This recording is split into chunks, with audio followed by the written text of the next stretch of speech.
Spoons,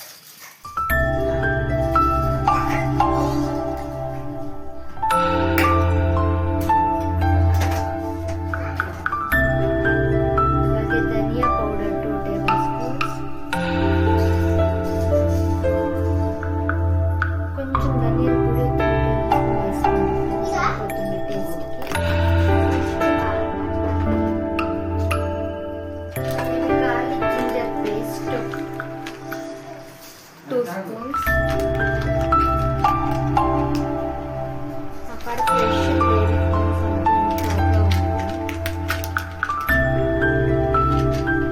next తగినంత oil,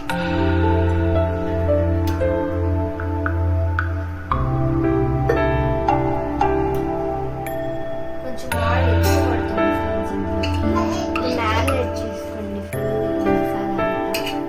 next కొంచెం garam masala add చేసుకోండి టేస్ట్. నేను ఇప్పుడు యాడ్ చేస్తాను.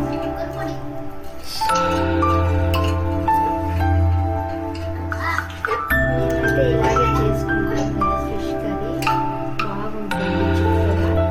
చింతపండు కొంచెం నీళ్ళలో నానబెట్టుకోవాలి. చింతపండు నీళ్ళు కొంచెం యాడ్ చేసుకుంటే సరిపోతుంది, గుజ్జులాగా వస్తుంది. ఇందులో ఏం వేయాల్సిన అవసరం లేదు. ఇవి salt friends.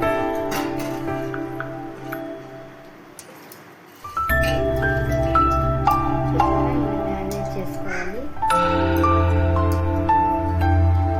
Garam masala add చేసుకోవాలి. గరం మసాలా 1.5 స్పూన్స్,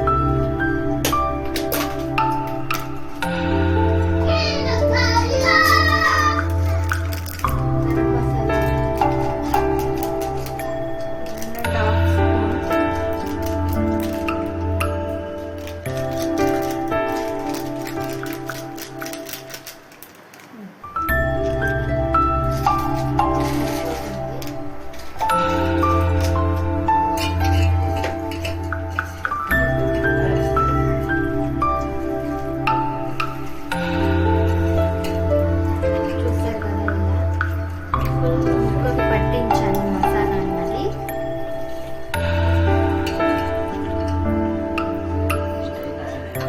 స్టవ్ వెలిగించుకుందాం గాయ్స్.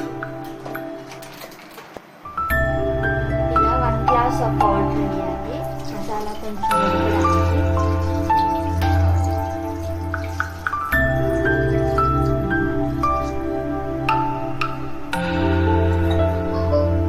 ఇది మరిగిన తర్వాత చింతపండు యాడ్ చేసుకోవాలి. అంతలోకి మనం మూత పెట్టేసుకుందాం. బాగా ఉడుకుతుంది. గరిటె పెట్టకూడదు ఫ్రెండ్స్ ఎక్కువ. ఇందులో యాడ్ పెట్టాలి. చింతపండు చూడండి, ముందుగానే ఇలా నానబెట్టుకోవాలి 1/2 అవర్ ముందే. ఇప్పుడు ఈ గుజ్జంతా తీసేసి తొక్కు మాత్రం పడేయాలి. ఆ నీళ్ళు ఫిష్ కర్రీలోకి యాడ్ చేసి కొంచెం మరగనిస్తే చాలు ఫ్రెండ్స్.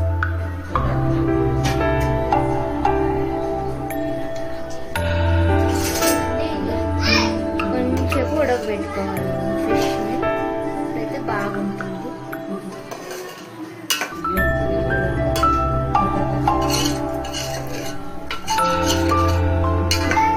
చేయకూడదు, మనం గరిటె పెట్టి లైట్గా పీస్లన్నీ తురుముకోవాలి ఫ్రెండ్స్.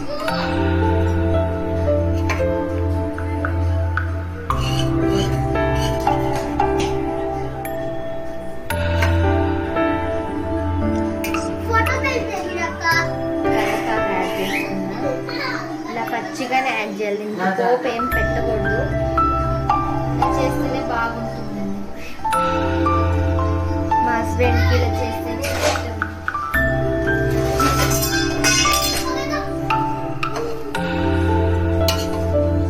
చూసారా, ఇలా ఉడుకుతుంది. కొంచెం చిక్కబడ్డాక మనం చింతపండు జ్యూస్ యాడ్ చేస్తే సరిపోతుంది. చూడండి, ఇలా దగ్గరకు వస్తుంది. మనం అప్పుడు చింతపండు నీళ్ళు రెడీ చేసుకొని ఇంట్లో వేసుకోవాలి. ఇలా చింతపండు నీళ్ళు అనేది యాడ్ చేసుకోవాలి.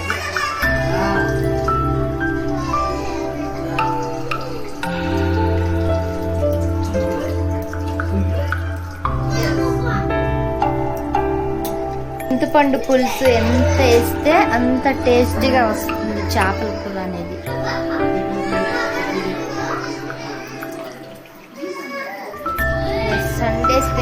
మీ ఇంట్లో ఏం చేశారో మీరు కూడా మాకు కామెంట్ చేయండి. ఈరోజు మా ఇంట్లో సండే స్పెషల్ వచ్చేసి ఫిష్ కర్రీ. ఇలా కలుపుతాం లైట్గా, మూత పెట్టేసుకుందాం. ఇంకా ఒక 15 minutes మన ఫిష్ కర్రీ అనేది రెడీ అవుతుంది ఫ్రెండ్స్. ఇప్పుడు ఇందులోకి ఒక టమాటో, ఒక ఆనియన్ మిక్స్ చేసి ఆ దాంట్లో వేస్తే గ్రేవీ మాత్రం బాగా నీట్గా వస్తుంది. చూసారా, ఈ ప్యూర్ అనేది ఇందులోకి వేసుకుంటే కొంచెం గ్రేవీ అనేది చిక్కగా వస్తుంది. అప్పుడు ఫిష్ కర్రీ బాగా వస్తుంది ఫ్రెండ్స్. చూసారు కదా, మరి ఇంతే సింపుల్ అండ్ ఈజీగా ఫిష్ కర్రీ చేయడం ఇంతే. ఇలా లైట్గా కలుపుకుందాం. ఇప్పుడు ఫిష్ కర్రీ మూత పెట్టి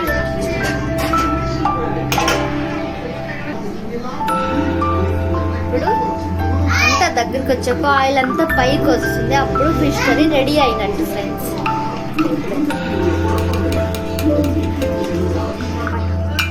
చూడండి, ఇప్పుడైతే దగ్గరకు వచ్చేసింది, రెడీ అయింది గైస్. మా ఛానల్ని like and share, comment, subscribe to my channel please.